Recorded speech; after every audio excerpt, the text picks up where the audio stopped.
کہ ایران اور اس کے ساتھی کیوں امریکہ اور اسرائیل کے خلاف نعرے لگاتے ہیں، جبکہ وہ امریکہ پرچم جلاتے ہیں اور اسرائیل مرد آباد اور امریکہ مرد آباد جیسے نعرے لگاتے ہیں۔ اس کی وجہ یہ ہے کہ اسرائیل یہودی قوم کی نمائندگی کرتا ہے اور امریکہ کو اکثر ایک مسیحی ملک سمجھا جاتا ہے جس نے تاریخی طور پر اسرائیل کا ساتھ دیا ہے۔ یہی وجہ ہے کہ امریکہ کو وہ ایک مسیحی ملک کے نظریے سے دیکھتے ہیں اور امریکہ ابتدا سے ہی اسرائیل کے ساتھ کھڑا ہے۔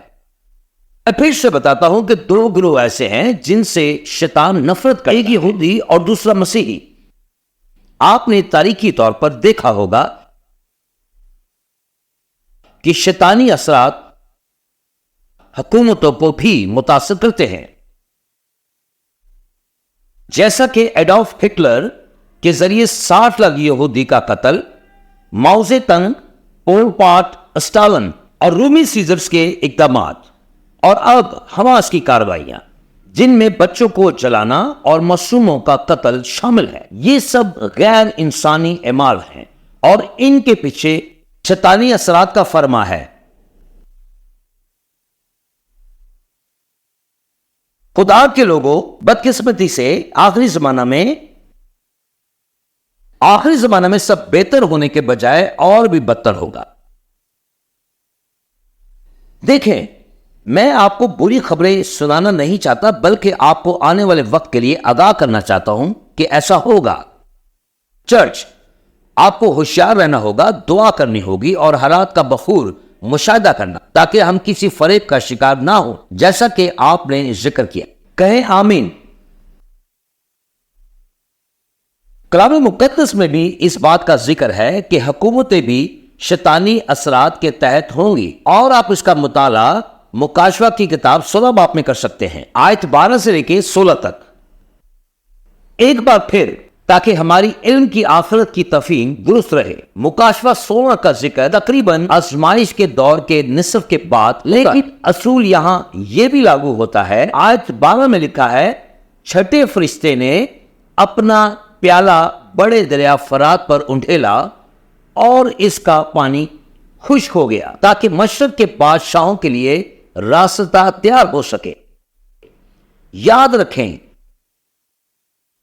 آپ کو معلوم ہے کہ تاریخ میں پہلی بار دریائے فرات واقعی خشک ہو چکا ہے۔ کیا آپ کو پتا ہے کہ یہ پانی واقعی خشک ہو چکا ہے تاکہ مشرق کے بادشاہوں کے لیے راستہ بنایا جا سکے؟ آیت 13 میں لکھا ہے، پھر میں نے 3 ناپاک روحوں کو دیکھا جو مینڈکوں کی مانند نظر آئی، وہ ازدے جو شیطان ہیں، حیوان ہیں، دجال اور جھوٹی نبوت کے منہ سے نکلے۔ یہ شیطانی روحیں ہیں جو نشانیاں دکھاتی ہیں اور پوری دنیا کے بادشاہ یعنی صدر، وزیر اعظم اور عالمی رہنماؤں کے پاس جاتی ہیں۔ کس لیے؟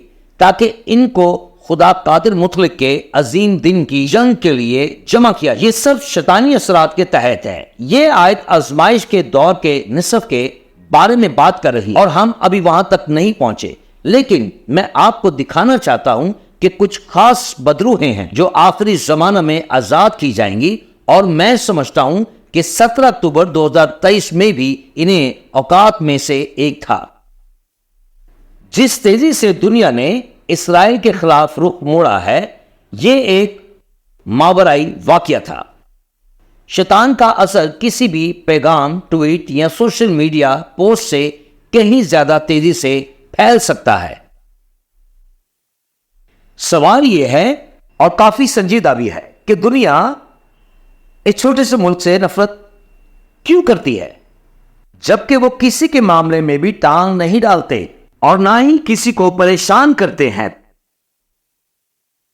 کیوں؟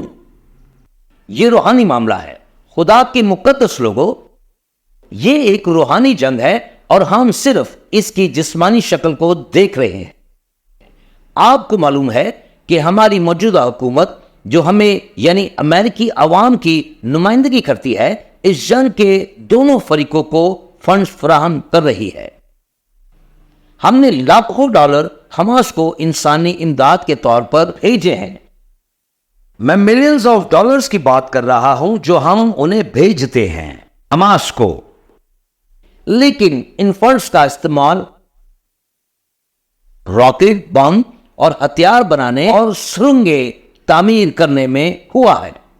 ہم نے ایران پر عائد پابندیاں بھی ختم کر دی ہیں، جو کہ اس تمام مسئلے کی جڑ ہے، جس سے انہیں اپنی تیل کی فروخت سے اربوں ڈالر کمانے کا موقع ملا ہے۔ یہ رقم پھر وہ حماس اور ان کے لیڈر اور دیگر انتہا پسند اسلامی گروہوں کو تربیت دینے اور مالی مدد دینے کے لیے استعمال کرتے ہیں۔ ایران، حماس اور ان کے دیگر اتحادی کھلے عام اسرائیل مرد آباد اور امریکہ مرد آباد کے نعرے لگاتے ہیں۔ تو ہر امریکی سیاستدان سے میرا یہ سوال ہے، آپ پھر انہیں پیسہ کیوں دیتے ہیں؟ اگر کوئی واضح طور پر کہتا ہے کہ میں تمہیں مارنا چاہتا ہوں، تو کیا آپ اسے ایک لوڈ شدہ بندوق دیں گے؟ دیکھیں، یہ بالکل پاگل پن ہے، یہ خیالی اور وہمی باتیں ہیں۔ آخر کیوں؟ وہ آپ کو مارنا چاہتے ہیں۔ اگر کوئی آپ سے کہے کہ میں آپ کو مارنا چاہتا ہوں، تو کیا آپ اسے بندوق دیں گے کہ آپ مجھے مار؟